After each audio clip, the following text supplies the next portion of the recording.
안녕하십니까. 슬램 위교당 시작하도록 하겠습니다.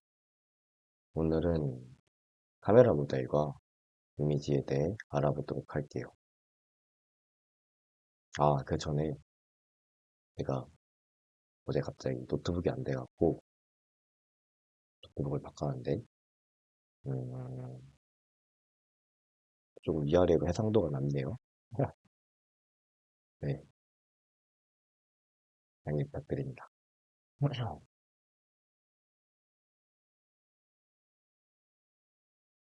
네, 먼저 카메라 그리고 이미지 데이터의 특징에 대해 한번 알아보도록 할 거예요.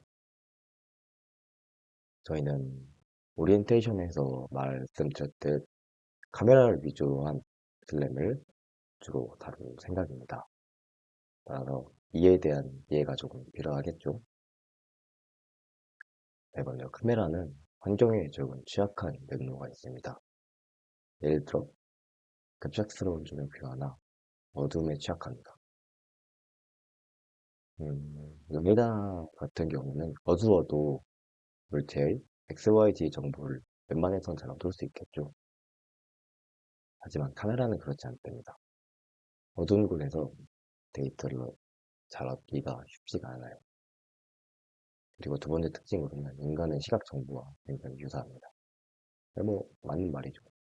왜냐하면 우리가 보는 거랑 거의 유사하게, 거의 비슷하게 데이터가 출력이 됩니다. 또, 아, 센서 데이터의 레이트가 상당히 괜찮습니다. 물론 IMU 이런 거는 초당 100번, 200번 데이터를 받지만 카메라도 나쁘지 않은 데이터 레이터를 가지고 있습니다. 일반적으로 라이다 같은 거보다는 빠른 그런 속도를 갖고 있습니다. 그리고 한편 또 크고 덴스한 디스를 갖고 있습니다. 라이다 같은 경우 중간중간 이렇게 듬성듬성 데이터가 들어오지만 카메라는 그렇지 않죠. 우리 이미지 이런 걸 안 볼까요? 이런 거 보면은 그냥 수두룩 빽빽하죠. 빈 공간이 보입니까? 빈 공간이 없어요. 그런 의미에서 되게 덴스한 데이터를 갖고 있습니다. 하지만 이 부작용으로 또 데이터의 어, 크기가 굉장히 커진다는 그런 단점이 있습니다. 또한 한 번에 이러한 깊이 정보를 얻기 힘들어요. 무리야 이런 걸 보고 알 수 있죠. 예를 들어 지금 이 시점에서 지금 이 시점에서 여기는 좀 더 가까운 것 같고 이 배경은 좀 멀리 있는 것 같다 라고 이해를 할 수 있죠. 왜냐하면 우리는 이 친구에 대한 뭐 이런 선언적인 크기를 알고 알잖아요. 이런 맥락을 파악할 수 있고 그리고 가려짐을 알 수 있단 말이에요. 근데 우리가 당장 앞으로 할 거는 그런 것을 파악하는 것이 아니라 완전 기하학적으로 어떻게 내가 배치되어 있나에 따라서 결정되어 있기 때문에 음, 따라서 일반적인 방법으로는 특히 우리가 앞으로 할 방법에 대해서는 한 번에 깊이 정보를 얻기 힘들고 딥러닝을 통해서 얻는 방법이 있습니다. 뎁스 이스티메이션이라 하죠. 그거 같은 경우 어느 정도 우리의 인지 과정과 비슷하게 이런 학습을 통해서 얘는 가까이 있을 것 같다. 얘는 멀리 있을 것 같다. 파악을 하는 과정입니다. 하지만 이거 같은 경우 이렇게 모노캠을 이용한 그러니까 카메라 하나를 이용한 뎁스 이스티메이션, 딥러닝을 이용한 뎁스 이스티메이션의 경우 그렇게 정밀한 그렇게 정확도 높은 뎁스 값을 얻을 수 없다는 단점이 있어요. 그래서 결론적으로 한 번에 깊이 정보를 얻기 힘듭니다. 카메라는.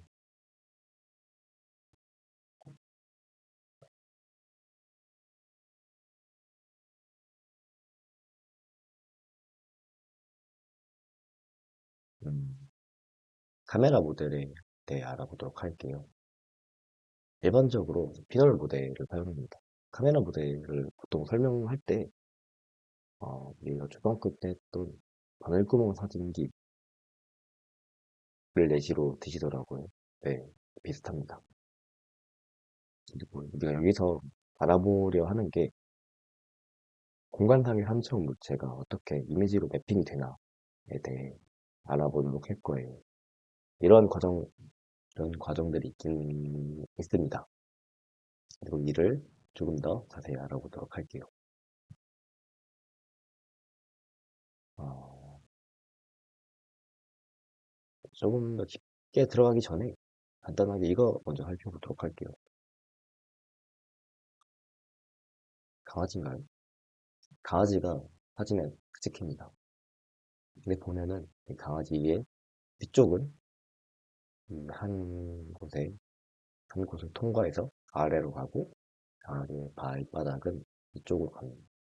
즉, 한 점, 즉 피놀에 대해서 이렇게 거꾸로 맺히는 그런 형상을 띠고 있죠. 이렇게 거꾸로 통과해서 이미지 센서, 즉 뭐 반도체죠. 뭐 네, 반도체 이미지 센서에 딱 맺힙니다. 그러면 이미지 센서, 즉 뭐 이런 반도체 회로 뭐 이런 거에 딱 맺히면 빛이 들어오면 그 색이나 뭐 그런 거에 따라 우리가 실제로 보는 이미지로 표현이 됩니다. 이거 같은 경우 이것이 센서예요, 센서. 그 약간 색질로 세지만 스마트폰 카메라가 뭐 아무리 좋아져봤자 이런 DSLR을 이기기 힘들다고 하잖아요. 그 이유 중 하나로 이런 센서의 크기를 지금 하는데, 왜냐하면 이런 외부 세계의 물체가 이렇게 통과를 해서 어, 카메라에 맺히는 과정을 통해서 우리가 빛을 보는데, 결국 여기서 중요한 게 얼마나 많은 양의 빛이 맺히냐, 얼마나 많은 양의 빛이 들어오냐, 이게 중요하단 말이에요. 그죠? 그게 뭐 정보니까 중요하겠죠. 근데 만약 스마트폰 카메라처럼 이렇게 센서가 작다면 어, 한, 한 단위당 같은 단위 면적당 받는 빛의 양이 줄어들겠고, 그렇다면 결국 들어오는 빛의 양이 차이가 나니까 더 적으니까 이런 면에서 좋지 않다라고 하는 것 같아요. 근데 얘 같은 경우는 왜 크죠? 그래서 뭐 이런 렌터 크기가 중요하다고 하는 것 같습니다. 그리고 피널 카메라 모델로 넘어가기 전에 뭐 사실 넘어갔죠? 뭐 근데 카메라 좌표에 대해서 추가적으로 알아보도록 할게요.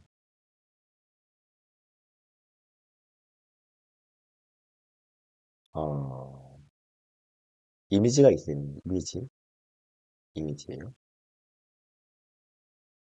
지금 여러분들이 보시는 이 화면도 이런 뭐 이미지라 볼 수 있겠죠? 이미지의 흐름이죠. 동영상 이미지의 흐름. 이런 이미지가 있어요. 그러면 이쪽이 원점입니다. 이쪽이 0,0 그리고 이쪽이 x축, y축, x, y 혹은 u, v라 합니다. 이것이 이미지에 대한 좌표. 여기서 보면은 여기를 보면은 이렇게 공간상의 p가 웹 공간상의 p가 이 p는 즉 옵티컬 센터를 거쳐서 p 다시로 맺혔죠. 그러면 어, 어쨌든 좌표계를 이렇게 x, y로 잡는 것을 알 수가 있습니다. 여기 같은 경우 뭐 여기를 기준으로 잡지 않는데 여기를 기준으로 좌표계를 잡지 않는데 그거에 대해서 조금 나중에 설명드리도록 할게요. 이 마우스가 튀네요. 왜 그러지?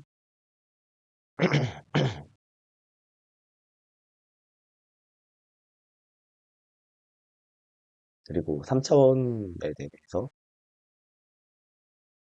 다시 한번 알아보도록 할게요. 3차원에서는 좌표계를 어떻게 표현하나에 대해서 알아보도록 하겠습니다. 이렇게 카메라가 있어요. 이건 DSLR입니다.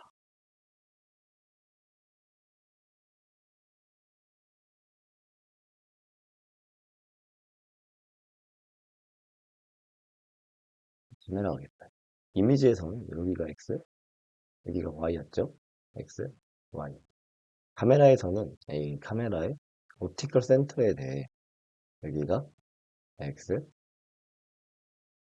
여기가 Y, 여기가 G입니다. X, Y는 일반 이미지랑 똑같죠? 근데 카메라, 이러한 좌표계는, 카메라 기준에 이런 3차원 좌표계는 차원이 3개여야 되기 때문에 X, Y에 의해서 G가 생성된 것을 알 수 있습니다. 외적에 의해서 생성된 것을 알 수가 있습니다.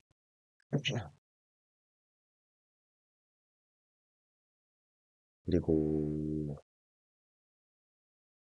다음 슬라이드로 넘어가기 전에 이 F를 한번 볼게요. F. F. 이렇게 어떠한 피노를 통과해서 그 센서에 맺힌다고 했죠. 그러면 이 여기와 여기의 거리를 포컬 렌스라는 초점 거리. 그 우리가 산미경을 볼 때 초점 거리를 잘 맞춰라 하잖아요. 뭐 비슷한 맥락이겠죠?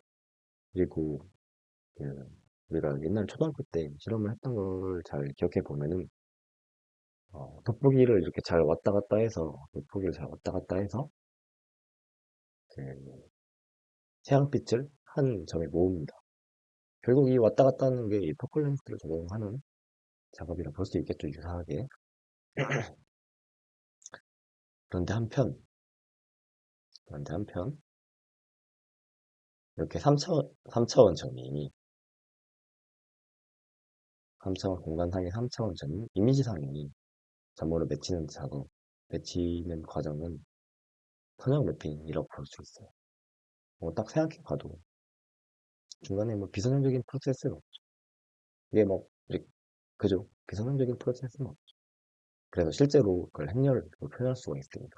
이거에 대해서는 조금 더 자세히 뒤에서 설명드리도록 하겠습니다. 결국 이 매핑을 알아보려 하는 거예요. 어떻게 3차원 공간의 점이 어떻게 이미지상의 점으로 표현이 되나에 대해서 알아보도록 할 거예요.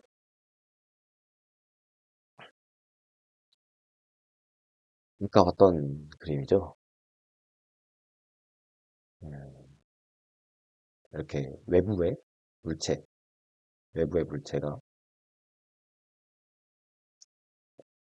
이미지상에 이렇게 맺힙니다. 이미지상에 맺혀요.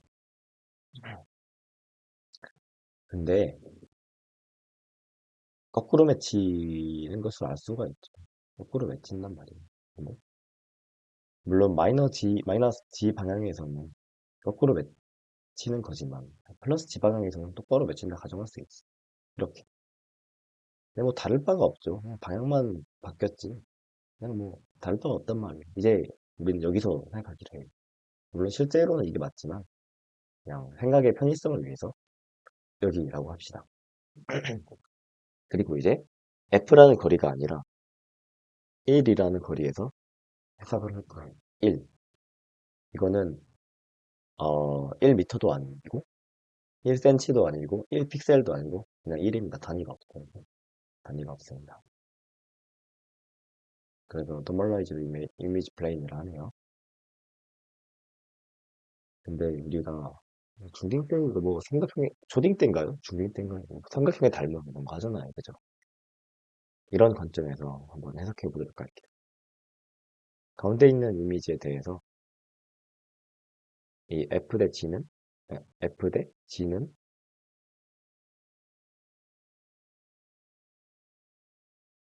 지금 뭐 X가 표현이 안 되네요. 우리 Y로 볼게요. Y 다시 대 Y.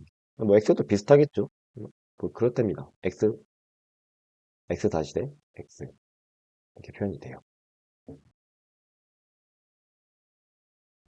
즉, 이런 해석을 좀 더 살펴보면 3차원 물체는 이미지상에서 투영되어서 깊이가 사라지고 정규어 좌표계에서 표현된다. 라고 할 수가 있어요. 음, 깊이가 사라지고 지가 1이 되고 정규어 좌표계에서 표현된다. 이거랑 관련되어서 가까이 있는 큰 물체랑 가까이 있는 작은 물체랑 멀리 있는 큰 물체에 대해서 한 번 더 생각해 보도록 할게요. 근데 뭐 우리가 뭐 이런 사전 정보가 없다면 두 개의 크기가 같다고 볼 수 있겠죠. 결국에 이게 3차원상의 이런 점들이 깊이가 사라지고 이런 이런 비례 관계에 대해서 이런 정규화 평면에 대해서 정규화돼 버리면 이거 알 수가 없단 말이에요. 여기서 한 번 더 그려볼게요.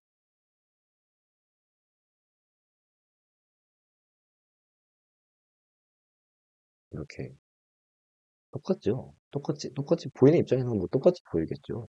가까이 있는 작은 물체랑 멀리 있는 큰 물체랑 다 똑같이 보인다 이 말은. 음. 근데 우리가 이전까지 했던 거는 단위가 없잖아요. 그냥 뭐 1, 이랬잖아요. 근데 우리가 실제로 보는 지금 그리고 여러분들이 보고 계시는 이런 화면도 사실 단위가 있어요. 픽셀이라는 단위가 있어요. 픽셀은 음, 픽셀은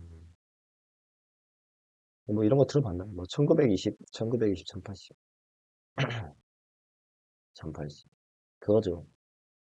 1080. 이 화면이 몇 개의 이런 조각들로 표현이 된다. 를 표현한 겁니다. 지금 뭐 여러분들이 이렇게 얼굴을 가까이 가서 보면은 너무 많아서 잘 안 보이겠지만 실제로는 이렇게 조각조각 네모나게 조각조각 나 있단 말이에요. 그래서 이러한 하나의 조각을 픽셀이라 하는데 가로에 1920개, 예를 들어 뭐 세로에 1080개 있다는 이야기예요.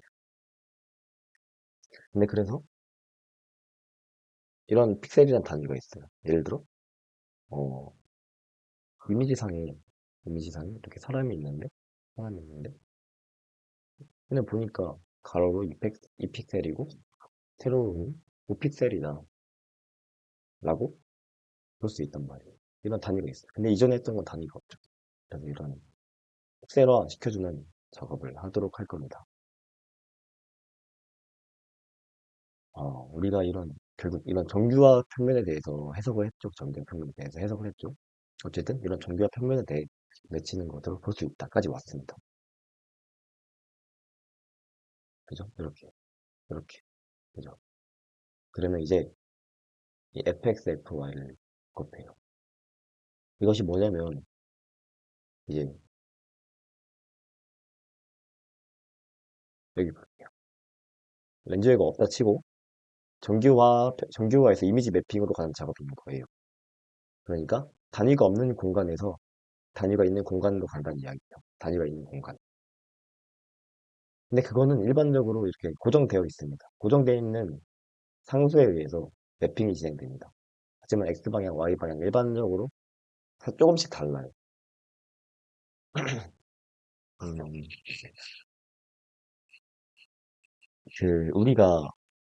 우리가 정규화된 평면으로 정교화된 평, 평- 우리가 정교화된 평면으로 투영이 되잖아요.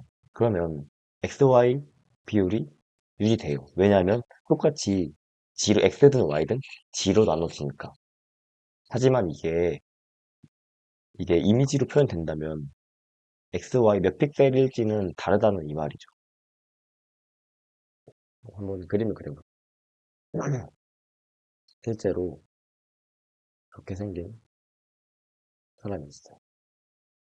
그리고 이렇게 정규화가 돼요. 그죠?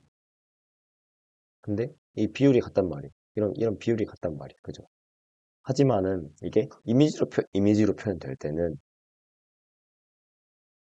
과연 근데 이미지로 표현될 때는 이렇게 찌그러질 수 있단 말이죠. 이미지로 표현될 때. 왜냐? 얘가 다르기 때문에. 근데 이 fx, fy는 이 센서의 성질이에요. 센서의 성질. 이 센서의 성질에 따라서 이 정교화된 평면에서 어떻게 이 가로배, 세로배로 이 될 것인가. 그러니까 정교화된 평면에서 단위가 없는 공간에서 어떻게 픽셀 그 비율을 비교할 것인가. 이 문제입니다. 이건 센서 문제예요. 그리고 뒤에 CX, CY에 대해서 알아보도록 할게요. CX, CY. 이거 불편하지?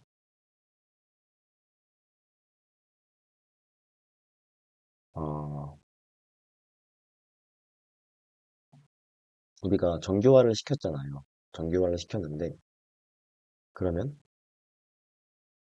이 좌표계에서 표현이 된단 말이에요. 이 좌표계에서 표현이 된다. 맞는 말이죠? 이 좌표계. 그래서 이 정교화된 평면을 보면은 이렇게 X, 이렇게 Y가 된다는 사실을 알 수 있어. X, Y. 근데 아까도 말씀드렸듯 픽셀은 이미지는 여기가 원점이란 말이에요. 맞죠?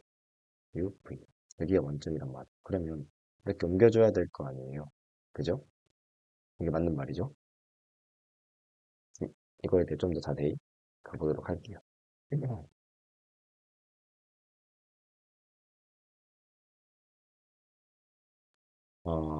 우리가 정교화가 돼요.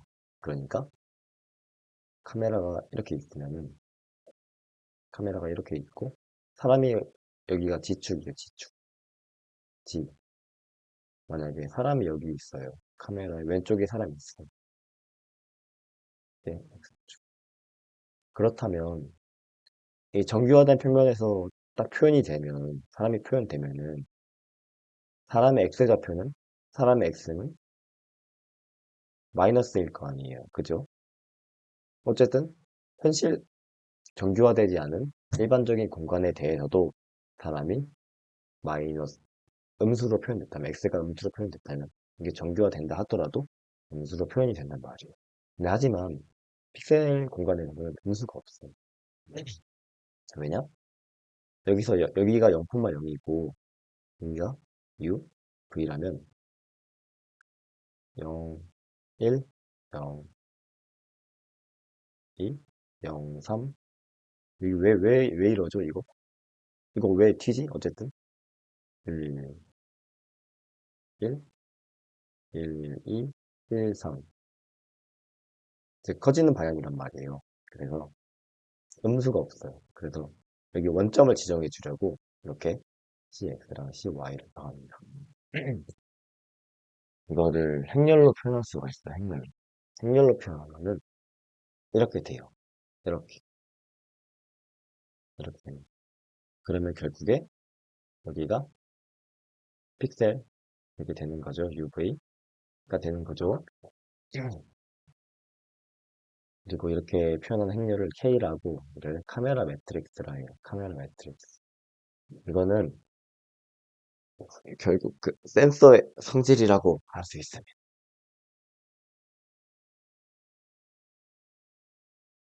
네, 센서의 성질이요. 네, 이 카메라 매트릭스에 대해서 조금 더 짚고 넘어갈게요. 사실 일부 혹은 뭐 많은 책에서 여기를 C라고 해요. C. 이 C는 스큐라 합니다. 스큐. 그러니까 어, 정교화된 평면에서 이렇게 똑바로 맺히는 게 아니라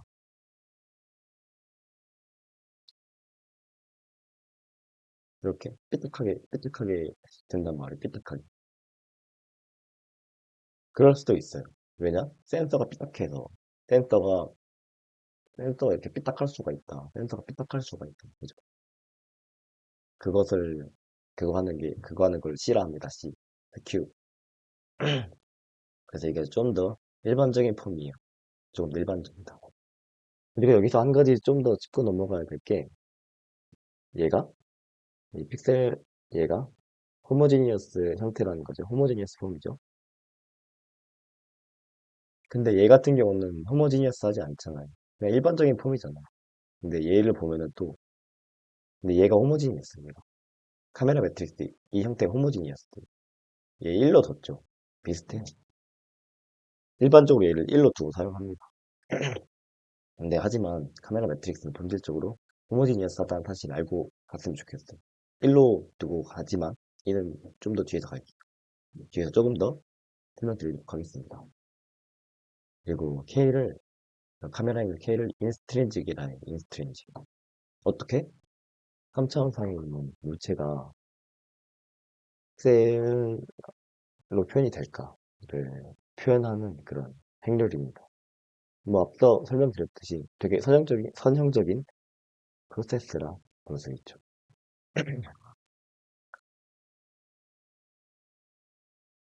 다음에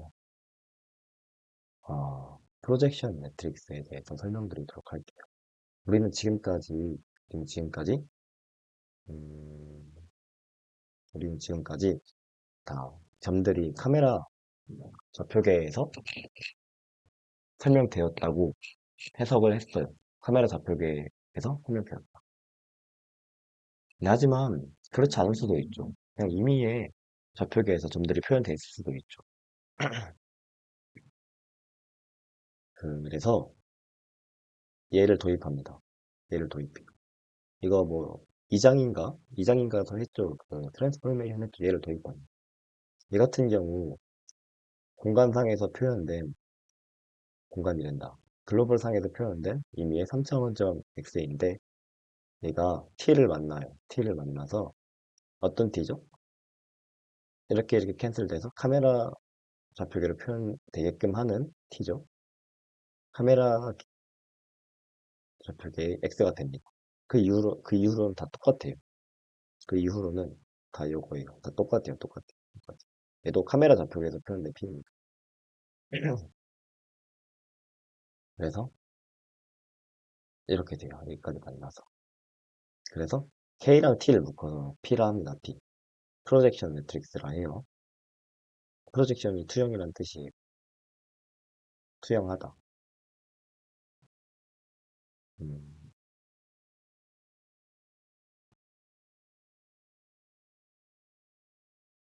근데 이거 차원을 한번 볼게요. 아니다. 차원을 봐야 되나, 이거? 아, 네. 차원을 보고 갈게요. 근데 일반적으로 우리가 그죠. 이 호모지니어스, T에 들어가기 위해서는 호모지니어스 해야 되죠. 그래서 4,1이 아니라 4바 1이죠. 4바 1. 그리고 일반적으로 4바 4였단 말이에요. 이전까지 했던 거 4바 2다. 근데 그러면 이쪽 차원이 안 맞아요. T에 들어가 있는 차원이 안 맞는단 말이에요. 그래서 3이라 합니다. 그냥 3. 3이라 해요.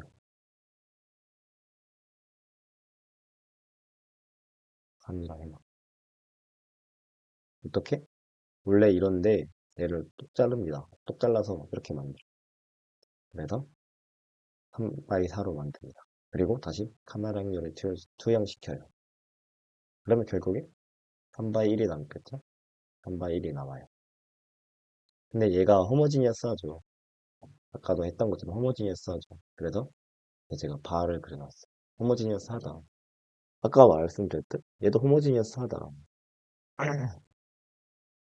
그리고 얘도 호모지니어스하다. 맞죠? 왜냐? 그 2장에서 했던 것처럼 아래에 그냥 1을 집어넣습니까? x, y, z 아래에다 1을 집어넣으니까 호모지니어스하죠. 근데 사실 t도 사실 원래 얘도 호모지니어스합니다. 얘도 호모지니어스해요. 네, 맞아요. 1이니까 얘를 몇 배수 해도 이 친구를 1로만 만들면 상관없다 이 말이에요. 사실 t도 호모지니어스합니다. 근데 하지만 호모지니어스하지 않게 바꾸고 이거 이렇게 똑 떼냅니다. 똑 떼요. 그러면 얘는 노는 호모지니어스하죠. 그리고 얘 RT 그냥 그거죠. 그냥 얘가 1이래 1이랑 1이라 두고 한 것도 맞죠. 아 죄송해요. 감기 걸렸고 1이라 두고 한 거랑 똑같죠. 그래서 노는 호모지니어스합니다. 음, 네, 그래요. 어쨌든 여기서 뭐 주요 요지는 어, 그러면 피행률은 3바이 4가 되겠죠. 얘는 3바이 4. 어쨌든 뭐 주요 요지는 이 프로젝션 매트릭스가 3바이 4란 거고, 카메라 매트릭스도 원래 호모지니어스 한 거고, 트랜스포메이션 4바이 4도 원래 호모지니어스 하다는 겁니다. 네, 이게 제가 말하려던 바였고, 네, 그래요.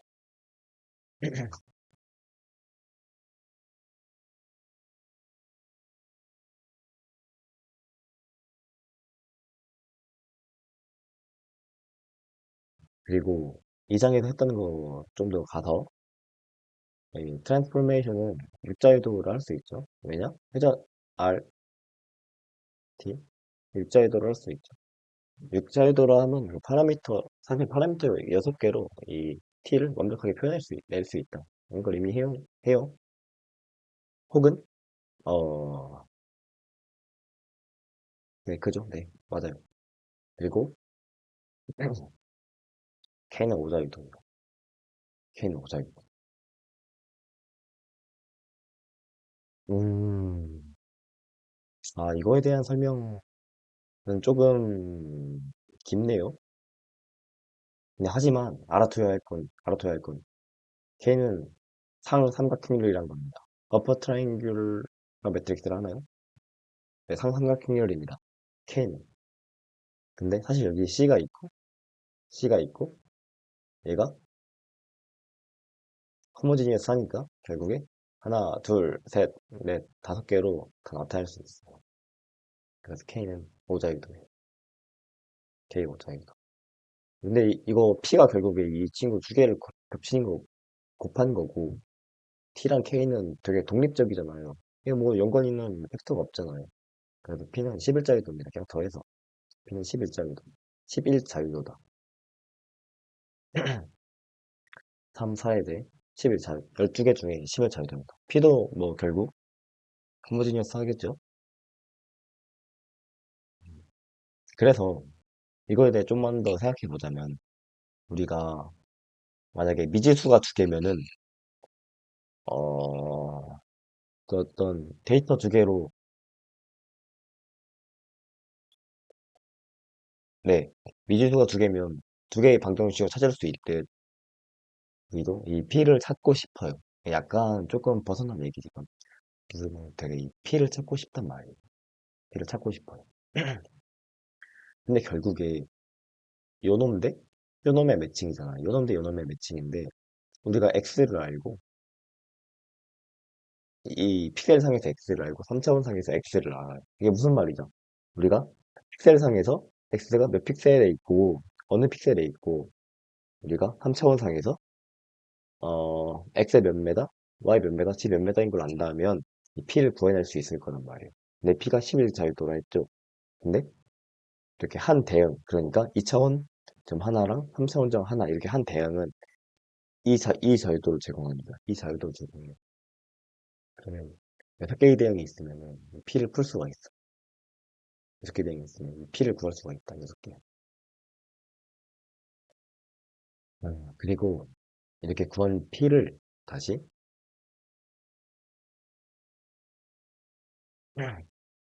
RQ분의 1을 합니다. RQ분의 1은 QR분의 비슷한 거예요. QR분의 1은 행렬 분해하는 겁니다. 여기서 어떻게 분해하느냐? QR분해가 RQ분해로 얘가 쓸게요. RQ분해. QR분해는 그냥 행렬 분해하는 방식 중 하나예요. 나중에도 할 거예요. QR분해. RQ분해에 대해서 한번 보도록 할게요. RQ분해. K가 상삼각형렬이고 T의 T의 이 친구를 보면은 벌써 노말 하잖아요. 이렇게 분리시킵니다. 근데, 네, 맞아요. 이렇게 분리시킵니다. 그러니까, 상삼각, 행렬, 그리고 올소노말. 행렬 하나를 이렇게 분해시켜요. 그러면 K가 남겠고, T가 남겠죠. K가 남겠고, T가 남겠죠. 그렇게 K를, 혹은 포즈 T를, 트랜스포메이션 T를 구할 수가 있어요. 이런 식으로 구할 수 있지만, 이거 뭐 쉽지가 않죠. 네, 이거 쉽지가 않죠. 그죠? 근데 하지만 뭐 이런 견해가 있었다는 것 정도만 알아주시면 좋겠고 사실 이 카메라 행렬은 보통 장스 메서드라는 방법으로 구합니다. 장스 메서드라는 방법을 구해요. 근데 이를 설명하기에는 약간 좀 그거 하는 것 같고 그거는 멀티뷰 지오메트리라는 책을 보시면 나와요. 아, 안 나온다. 멀티뷰 지오메트리 안 나오는 걸로 기억하는데 인터넷 찾아보시면 나올 거예요. 이거. 그런데 어쨌든 우리가 지금까지 했던 게 혹은 그죠? 뭐 결국 이 강의의 최종 목적은 슬램에 대해 이해하는 거잖아요. 슬램에 대해 이해하자. 근데 슬램이 뭐였죠? 결국 로봇의 포즈를 정확히 추정하고 그리고 로봇 주변에 있는 맵들의 이 위치를 잘 파악하다. 이게 슬램의 요지 아닙니까? 그죠? 근데 이것을 결국에 상태 추정이라 볼 수 있다 말씀드렸고, 그죠? 상태 추정이란 이런 숨겨진 스테이트, 즉 우리가 직접적으로 관측에 의해서 얻을 수 없는 관측에 의해 얻을 수 없는 네, 그죠? 관측에 의해 직접적으로 얻을 수 없는 이런 트루 스테이트, 즉 포즈와 맵 이런 숨겨져 있는 스테이트를 관측이나 여러 뭐 정보를 통해서 추론해내자 이거죠. 근데 이 뭐야 카메라 매트릭스도 똑같습니다. 사실 이것도 우리가 직접적으로 알 수가 없죠. 우리가 뭐 사진 찍힌 걸로 어떻게 그 이미지 사람 사진 찍은 걸로 어떻게 K를 구하겠습니까? 하지만 이런 모델을 기반으로 모델을 기반으로 결국 추론해내는 거일 뿐. 그리고 이것도 상태 추정의 일부라 볼 수 있고, 그죠? 칼리브레이션이죠. 이런 과정을 칼리브레이션이라 합니다. K를 구하는 과정. 칼리브레이션이라 합니다. 그래서 3차원상의 물체를 3차원상의 물체가 어떻게 픽셀화가 되냐 라는 것을 알고 싶으면 일단 칼리브레이션을 하는 거예요. 그리고 일반적으로 장기 메서드라는 방법을 사용하고 근데 사실 우리가 신경 써야 될 거는 그거죠. 우리가 신경 써야 될 거는 신경 써야 될 거라기보다는 그냥 이거는 그거죠. 그냥 칼리브레이션 툴은 이런 원리로 작동한다 이거죠. 그리고 프로젝션에 대해서 조금만 더 넘어갈게요.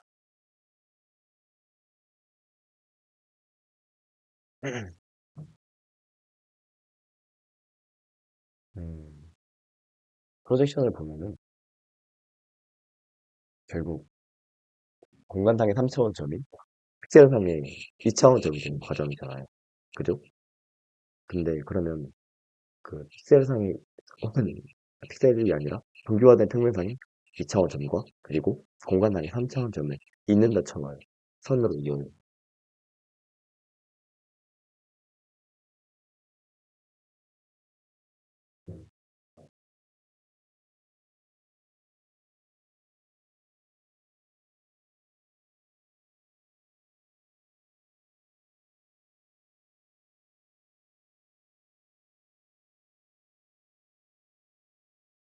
그렇네.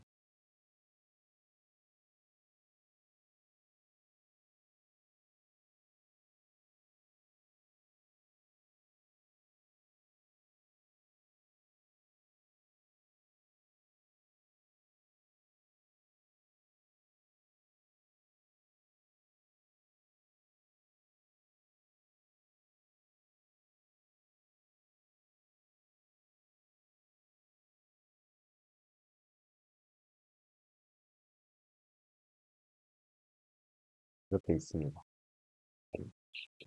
그렇게. 근데, 그러면 저 선상위에, 저 직선이 아니라, 선분이 아니라 직선입니다. 저 직선상에 있는 모든 점들은 다 똑같은 P 다시로 올 거란 말이에요. 내가 P, 내가 P 다시 정교하는 평면상에 있는 점. 공간상에 있는 점이 P고, 정교하는 평면상에 있는 점이 P 다시입니다. 아무튼 P와 P 다시를 잇는 직선상에 있는 모든 공간상의 점들은 다 P 다시로 추정이 됩니다. 네, 맞죠? 그래. 그래서 이 투영 과정을 살펴보면은 이 저 직선상에 있는 점들은 모두 P-로 투영되는데 반대로 이를 인버스 연산에 대해서 한번 살펴보도록 할게요. 인버스에 대해서. 그렇다면 저 이미지에 있는 저 P-를 역투영, 그러니까 인버스 연산, 즉 다시 어떻게 공간상으로 돌려놓을 건가에 대해서 한번 생각해 보도록 할 거예요. 어떻게 할까? 근데 이건 알 수 없다 이거죠. 왜냐? X 그 뭐야 알 수 없다 이거죠. 왜냐하면 어 저 직선상에서 왔다는 사실은 알아요. 근데 이 직선 중에서 이 직선상 어떤 점에서 왔냐? 이거는 모르는 거죠 저희가. 단순히 이런 무한한 후보가 있다는 것만 알고. 따라서 이런 레이에서 직선에서 이런 P-로 오는 매핑은 되게 결정적이지만 그 P-에서 3차원상으로 가는 매핑은 결정적이지 않다.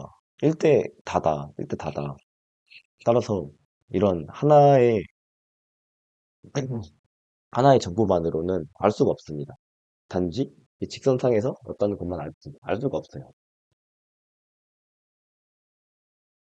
이거 왜곡에 대해서 할 거예요. 왜곡에 대해서 할게요. 이전을 가보면 전반적인 프로세스가 이렇다 했어요. 전반적인 프로세스가. 그럼 우리 뭐 했죠, 지금까지? 우리가 하는 거? 우리가 하는 거는 이거 했죠. 이 트랜스포메이션을 통해 했죠. 그리고 이거 했죠. 이 G로 나눠서 했죠. G로 나눠서 했죠. 그리고 이거 했죠. 그 fx, fy, cx, cy 뭐 해서 했죠. 이거 가렸네. 음. 우리 이거 했죠. 우리 이거 했죠. 트랜스포메이션을 통해서 했죠. 이거 트랜스포메이션 통해서 했죠. 그리고 이거 했죠. G로 나눠서 했죠. 그리고 이거 했죠. fx, fy, cx, cy 해서 했죠. 그죠? 음. 여기까지, 근데 뭐 렌즈 왜곡이 없다 치면 여기까지 프로세스는 그, 그 뭐야, 행렬로 표현할 수 있다 이 말이에요. 선정적이다 이 말입니다. 근데 하지만 중간에 이 렌즈 왜곡이라는 놈이 있어요. 렌즈 왜곡에 대해 알아보도록 할게요. 렌즈 왜곡.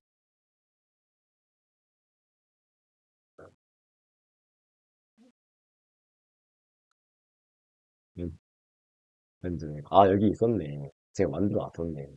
이 렌즈 왜곡이라는 놈이, 네, 렌즈 왜곡이라는 놈에 대해서 알아보도록 할게요. 아, 이 렌즈가 놓여져 있는 게, 렌즈가 놓여져 있는 게 삐딱하지 않다면, 예를 들어, 이렇게 카메라가 있어. 카메라. 여기가 G. 그리고 뭐 렌즈가 이렇게 돼 있다면, 그러니까 렌즈가 뭐 이렇게 삐딱하지 않다면, 일반적으로 이런 형태의 왜곡을 띈답니다. 이런 형태의 왜곡을 띈답니다. 일반적으로. 그러면,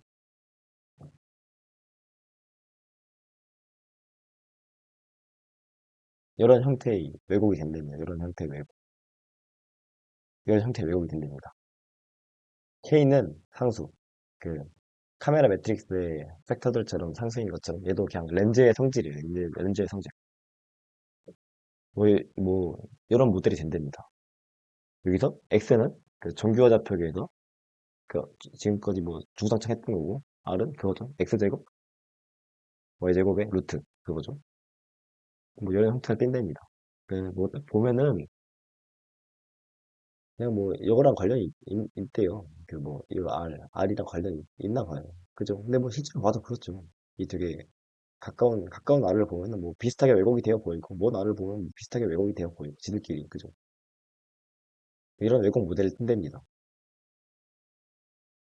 비선형이죠. 왜? X랑 Y랑 연관이 있으니까. X랑 Y 벌써 짝 작동하고 있잖아요.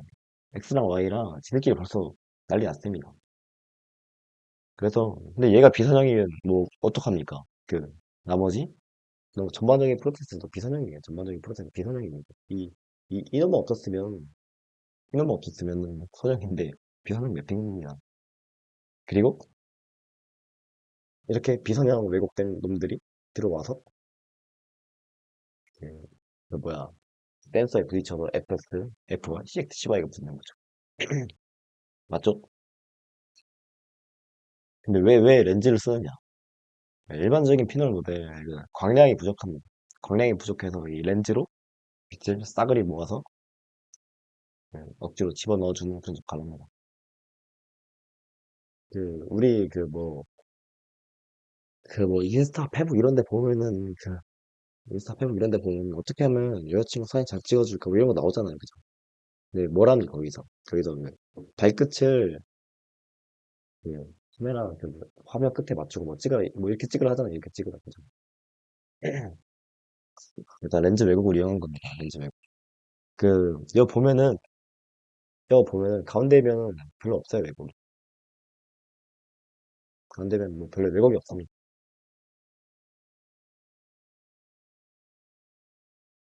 가운데면 뭡니까? 알이 빵이죠. 알이 빵. 알이 빵이에요. 빵. 알이 빵. 알이 빵이면 뭡니까? 그냥 그거죠. 알이 빵이면 그거다. 그거 뭐 왜곡이 없다. 하지만 알이 멀리 있으면 이 왜곡이 어마무시합니다. 그래서 이 가장자리로 가면 왜곡이 세집니다. 그래서 그냥 왜곡을 이용해서 다리 길이를 늘린 겁니다. 왜? 이 정 가운데는 가운데 왜곡이 별로 없지만 가운데 갈수록 왜곡이 세지면서 점점 더 늘어난다. 이거를 활용한 겁니다. 근데 여기서 뭐 또 나오죠. 이거 요거 K 얘도 그 파라미터로 두고 수정을 할 수 있어. 얘도 그러니까 미지수로 두고 얘도 풀 수 있다 이 말이. 근데 일반적으로는 칼리브레이션 툴 쓰면은 카메라 행렬과 같이 좀 왜곡해서도 같이 구해지는데 그죠? 같이 구해지죠. 근데 하지만 우리가 뭐 실시간으로 뭐 렌즈 왜곡이 바뀔 것 같아. 싶으면은 뭐 그럴 리 없겠지만 이것도 뭐 실시간으로 같이 추적할 수 있고 뭐 그렇다 이거죠. 이것도 뭐 상태 추정이라 볼 수 있겠죠. 그리고 기타 모델링에 다 알아볼게. 모델. 일반적으로 네, 그죠. 일반적으로 많이 다르진 않죠. 아, 일반적으로 많이 다르진 않죠. 그죠. 네, 카메라가 이 사진을 찍을 때 어떻게 찍냐. 한 번에 잘 찍는 놈도 있지만 이렇게 착각 찍는 놈도 있단 말이에요. 왜? 싸니까. 싸서. 이렇게 하면 더 싸요. 이렇게, 그러니까, 한 번에 딱 찍는 놈도 있지만, 조금씩 찍는 놈도 있단 말이에요. 근데 이게 단점이 있어요. 이 롤링 셔터의 단점. 이런 놈을 롤링 셔터라고, 한 번에 딱 찍는 놈을 글로벌 셔터라고 하거든요. 롤링 셔터의 단점이 있어요. 물론 싸긴 하지만, 이런 단점이 있어요. 그, 이렇게 찍으니까, 이미지를 이렇게 찍는단 말이에요. 이렇게 찍는단 말이에요. 그죠? 이렇게. 근데 이 찍는 와중에 이 선풍기가 돌아가면 어떻게 되겠어요? 이 찍는 와중에 선풍기가 돌아가면은 난리 난다 이 말입니다. 맞는 말이죠. 난리 나겠죠. 이런 것도 도래해줄 수 있다. 카메라 모델링에 그리고 기타 모델링 2, 기타 모델링 2. 근데 지금까지 했던 거는 다 기하학적인 측면에서 어떻게 투영이 될까? 이거였죠. 아니, 근데 이거 말고 이 발기적인 측면에 대해서도 할 수 있어요. 근데 왜 갑자기 뜬금없이 기하학적인 것만 하다가 이런 발기적인 걸 하냐 물을 수 있는데 나중에 이런 또 발기를 이용한 것도 나옵니다. 이런 기하학적인 것을 이용한 슬램뿐 아니라 이런 발기 정보를 이용한 것도 나와요. 그래서 간단하게 알고 넘어갈게요. 간단하게. 그러면 뭐 비네팅, 노출 시간 이런 것도 고려해 줄 수가 있어. 보면은 뭐 이렇게 되죠. 이렇게 보면 이 시꺼멓죠. 테두리가 시꺼멓죠. 이게 렌즈가 너무 작아서 그죠. 렌즈가 너무 센서 크기 대비 렌즈가 너무 작아서 그런 현상입니다. 이게. 그 노출 시간 이거 어떻게 찍었어, 이거? 그, 오랫동안 노출시킨 거죠. 그러니까, 차각 하고 끝이 아니라, 쫙 큰 거죠. 오랫동안 빛을 보게 시킨 거죠. 그래서, 저 별들이 뺑글뺑글 도는 게 보인다. 그래서 뭐 이런 걸 고려해줄 수 있다. 그러니까, 저, 빛을 받는 시간을 늘린 거죠. 그러니까 뭐 우리가 뭐 60프레임, 30프레임 하면은 뭐 초당 뭐 30개, 60개의 사진을 찍는 거지만 저거 보면은 뭐 하루 종일 찍었겠죠. 별 사진 같은.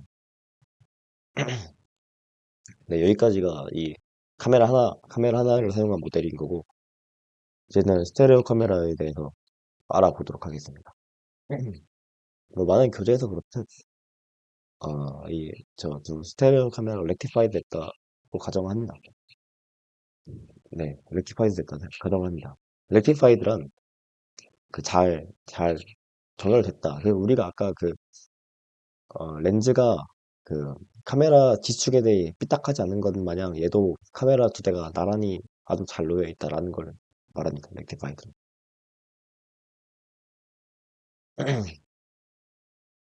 어떻게 돼 있냐? 근데 여기 얘가 왼쪽에 있는 놈이 기준이에요. 거의 대부분의 슬램 교재를 보면은 이 왼쪽에 있는 놈이 기준입니다. 그게 뭐야 카메라 하나를 이용한 슬램이든 카메라 두 개를 이용하는 슬램이든 다 거의 웬만하면 왼쪽에 있는 놈이 기준입니다. 좌표계까지도 웬만해선 보시면 뭐 X, Y 지겠죠? X, Y 지겠죠? 얘도 뭐 X, Y 지겠죠? 지겠죠? 근데 이 X축이 겹친다 이 말은 얼마만큼? X축이 겹친다 말입니다. 근데 차이가 있어. B만큼. X축은 B만큼 두 번 오른쪽 카메라가 떨어져 있다라는 걸 의미합니다. 이거 말고는 나머지는 다 똑같다. 나머지 G 방향 똑같고 Y 방향 똑같다. 그리고 더불어 이 또 카메라 매트릭스도 똑같다. 달라도 되긴 하지만 똑같다라고 일단 가정을 합시다. 달라도 되긴 하지만 똑같다라고 가정을 합시다. 그래요. 카메라 매트릭스 우리가 아까 했잖아요. 카메라 하나 즉 단안이라 하면 눈이 하나 즉 카메라가 하나 이런 단안 슬램은 이 카메라 하나로 한 시점에서 거리를 알지 못해요. 근데 스테레오 카메라는 한 시점에서 바로 거리를 취득할 수가 있습니다. 공간상에 좀 파이가 있어요.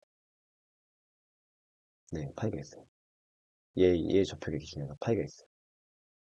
그러면 이렇게 쭉 긋고 얘도 이렇게 쭉 그어요. 아니 파이가 그죠 맞죠? 파이 이렇게 왜? 이 파이가 이 이미지상에 여기 있고 여기 있는 걸 알기 때문에 아까 뭐 역 역연산으로 뭐 레이를 쏜다 했죠? 그러니까 레이에서 레이에서 점이 되는 게 아니라 점에서 레이를 쏜다 이거죠. 만약에 얘 없다 쳐봅시다. 얘가 없어요. 그러면 왼쪽 카메라 기준에서 뭐 어디서 온지 모르죠? 그냥 이 무한히 끝없이 펼쳐진 이런 점직선상 뭐 어느 점에서 나오겠죠. 근데 하지만 이 친구가 있음으로써 얘도 뭐 사실 요거겠지만 여기서 겹쳐진다는 사실을 알 수 있죠. 그죠?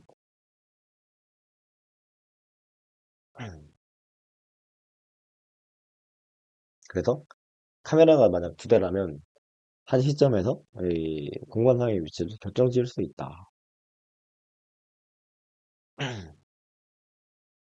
근데 여기서 되게 유사한 점이 하나 있단 말이에요. 공간상에 좀 파이가 왼쪽 카메라에서 딱 이렇게 찍혔어요. 여기서 보면 JL이라 돼요. 딱 찍혔어요. 근데 얘 파이가 똑같이 뭐 찍혔을 거 아니에요. 알로. 찍혔단 말이에요. 여기랑 봅시다. 이거는 뭐 좀 나중 가서 할 건데 이 파이가 이렇게 찍힌 거 보이시나요? 여기 파이가 이렇게 찍힌 거 보이시나요? 근데 너무나 당연하게도 뭐 여 점상에 있지 않겠습니까? 오른쪽에 봤을 때. 그죠? 이건 사실 좀 후반에 가서 해야 될 내용인데 일단 뭐 여기서 봅시다. 뭐 여기 상에서 찍혔을 거 아니에요. 그죠? 그러면 후보는 여기 중에 있을 거란 말이에요. 그래서 지금까지 했던 거 요약. 파이가 저 JL에 딱 찍혔다. 그죠? 근데 저 오른쪽 뷰에 카메라에서 봤는데 저 후보가 되는 라인상 라인상에 점들이 너무 많다. 근데 저것 중에서 어떤 게 파이 파이 C에서 온 거냐? 이게 되게 알 수가 없다 이거죠. 되게 궁금하다 이거죠. 나도 되게 궁금한데 뭐냐 도대체 다 물어볼 수 있는 거죠. 근데 뭐 이거 뭐 당연한 얘기일 수 있겠지만 이 후보군들 중에는 찾아봅니다. 얘랑 제일 비슷한 놈이 뭐야? 이거 찾아봅니다. 얘기했죠. 됩니다. 그래서 이미지상에서 왼쪽에서 JA를 찍고 오른쪽 상에서 JA가 좀 비스무리한 놈을 찾아서 저 공간상에 좀 파일을 결정 지을 수 있는 겁니다. 만약 파일을 모른다 친다면 이렇게 결정할 수 있는 겁니다. 그죠?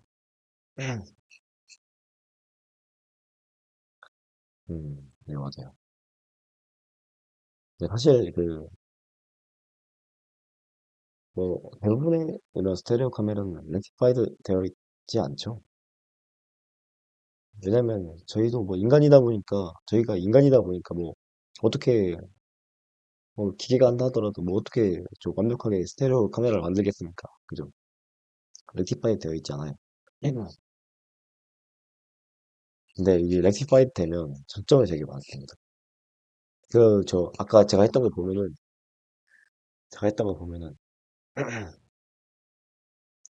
후보가 이 매칭이라고 하죠. 이 매칭 후보가 이 직선상에 있잖아. 이 직선상. 이 직선상에 후보가 있다. 그러니까 사실 저 직선이 되게 삐딱할 수 있단 말이에요. 예를 들어 이게 아니라 이렇게 생길 수 있단 말이에요. 이렇게 생길 수 있단 말이에요. 이렇게. 근데 이거 다 또 계산을 해줘야 되거든요. 저렇게 가로로 딱 예쁘게 되는 게 아니라 저렇게 또 곡도를 갖고 직선이 돼 있을 수 있단 말이에요. 그러면은 이게 되게 저 또 직선을 또 계산해 줘야 돼요. 저 나중 가서 그 에피폴라 지오메트리를 할 텐데 뭐 이것도 뭐 열심히 계산해 줘야 됩니다. 근데 하지만 저 되게 렉티파이드 되어 있다면 저렇게 그냥 예쁘게 가로로 직선을 딱 그어서 그럴 수 있다. 되게 좀 강력한 장점 중 하나죠. 그리고 더 강력한 장점 중 하나는 컴퓨터에 캐시를 활용하기 쉽다.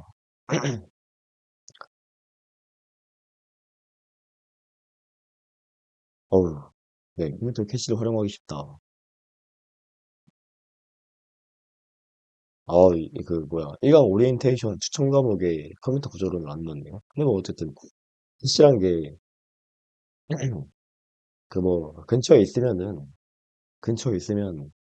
되게 근처에 있으면 되게 근처에 있는 놈끼리 되게 빨리 접근하는 뭐 그런 거거든요. 약간 이거 넘어가셔도 됩니다.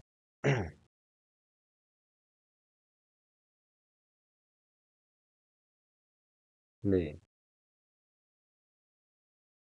여기를 봅시다.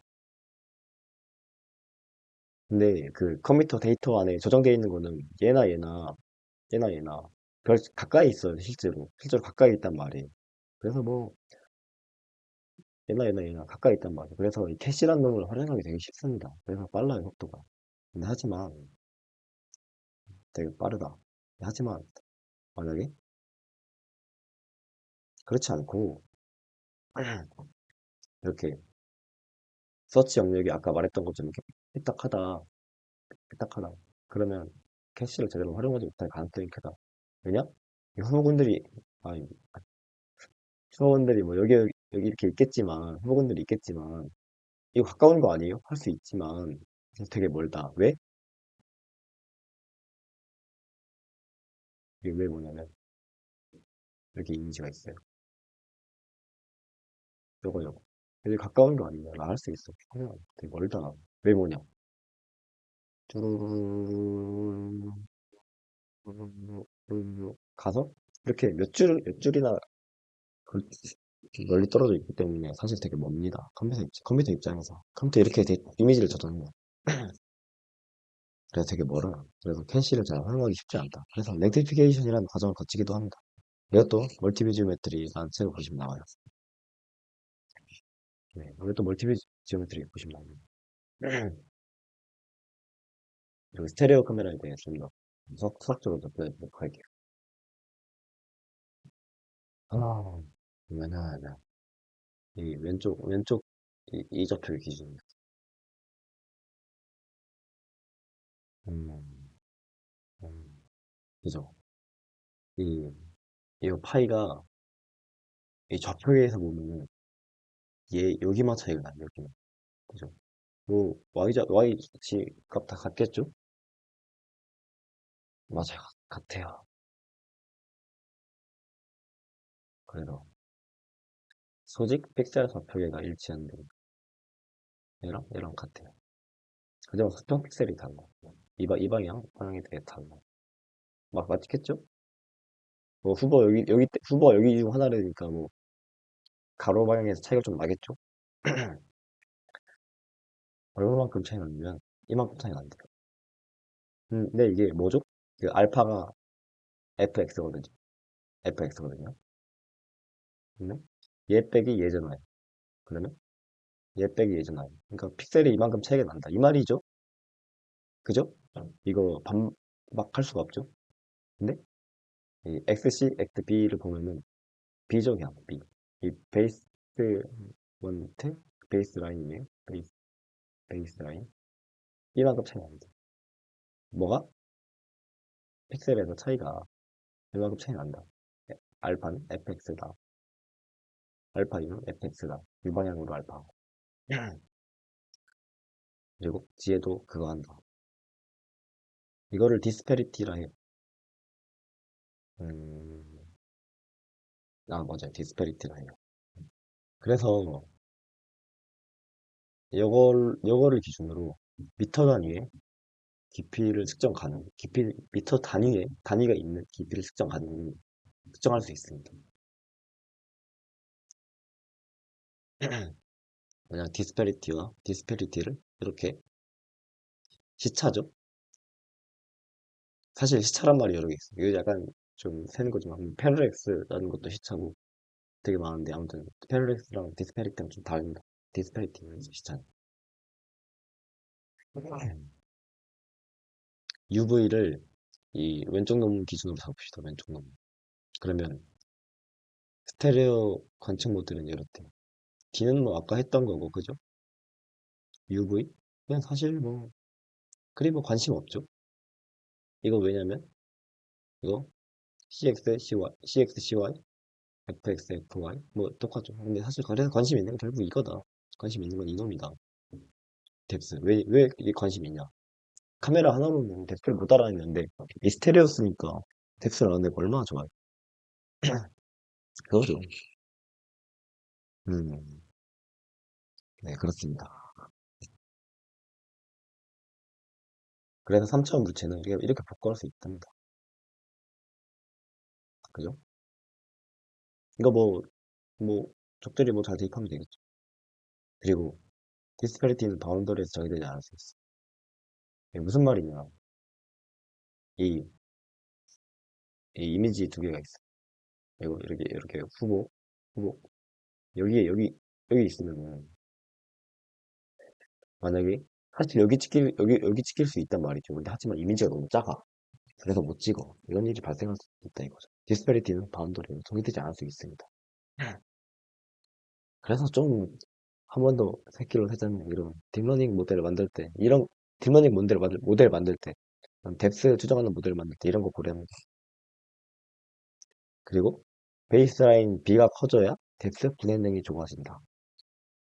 이거죠. 베이스라인 B가 커져야 분해능이 좋아진다. 이거 그냥 뭐 맞는 말이죠. 왜? 예시를 보여줄게요.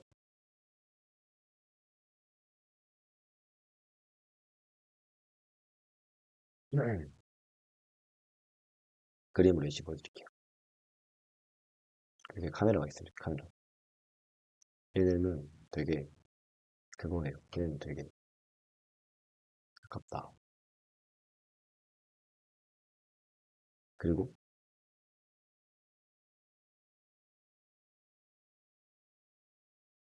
음,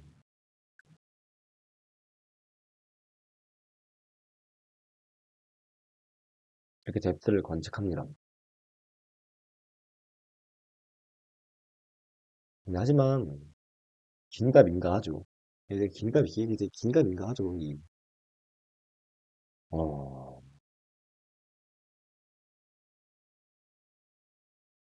확률 분포란 볼까요? 확률 분포. 내 입장에서는 일반적인 가우시안으로 대충 보겠습니다. 일반적인 가우시안으로. 그리기가 쉽지 않네. 음.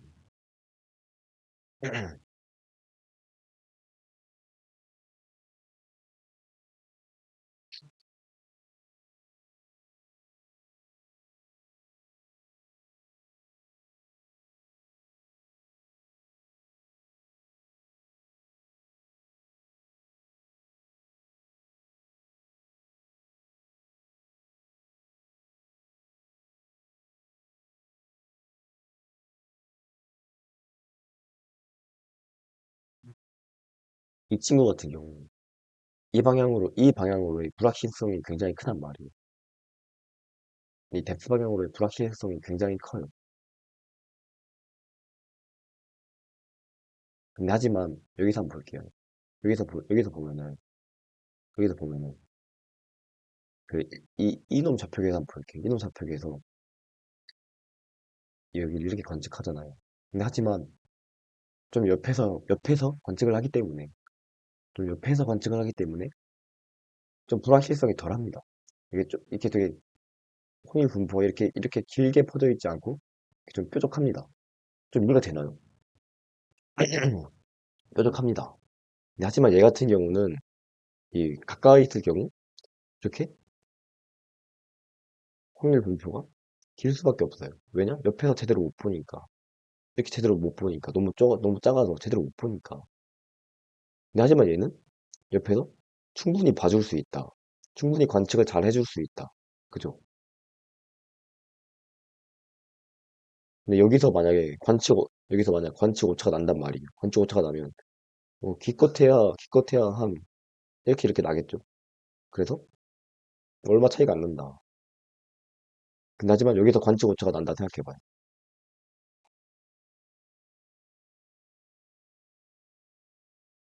그 사이가 작을 때 관측 오차가 납니다. 여기서 관측 오차가 나요. 그러면 최대한 비슷하게 그려볼게요. 이렇게,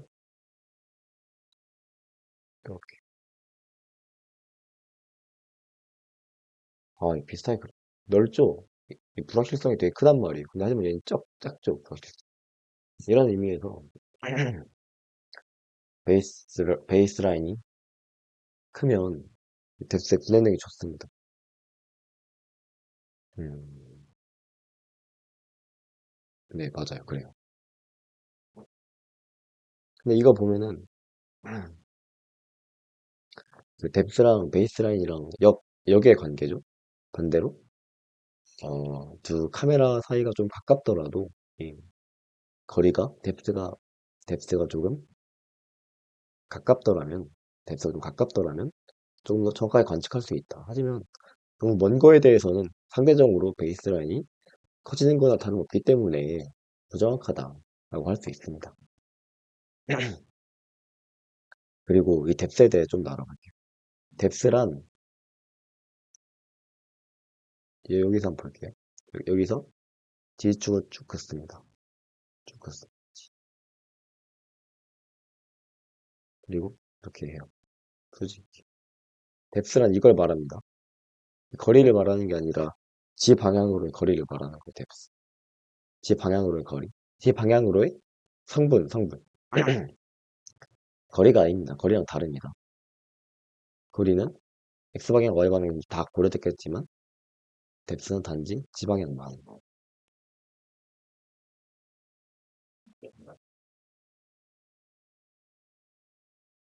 그리고 이미지 컴퓨터에 아까 조금 했었는데 어떻게 저장되나 한번 살펴보도록 할게요.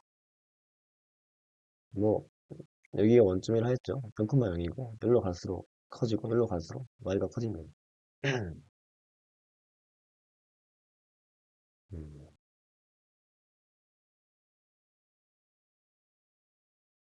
이거는 그거죠. 8, 2의 8승? 2의 8승. 2의 8승은 0부터 2호죠. 0부터 2호. 이거는 2의 16승. 그러니까 이 0과의 8개로 저 이미지의 100은 정도를 표시하겠다는 거. 그레이스케일. 저 0부터 6535는 0 혹은 1 16개로 밝은 정도를 표현하겠다 이거죠.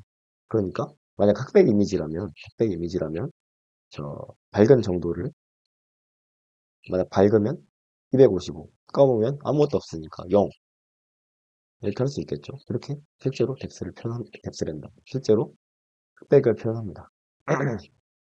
컬러 이미지 같은 경우는 네, RGB가 섞여서 그 컬러를 표현합니다. RGB가 섞여서.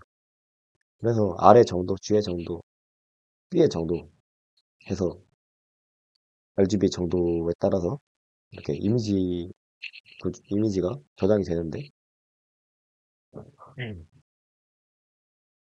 이렇게 세 개씩 묶여서 하나로 들어갑니다.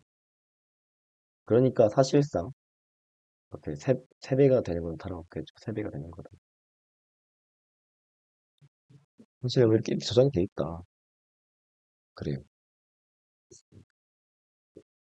이미지는 이런 식으로 저장돼 있어. 핵심이 되는 것만 딱 짚고 한번 넘어갈까요?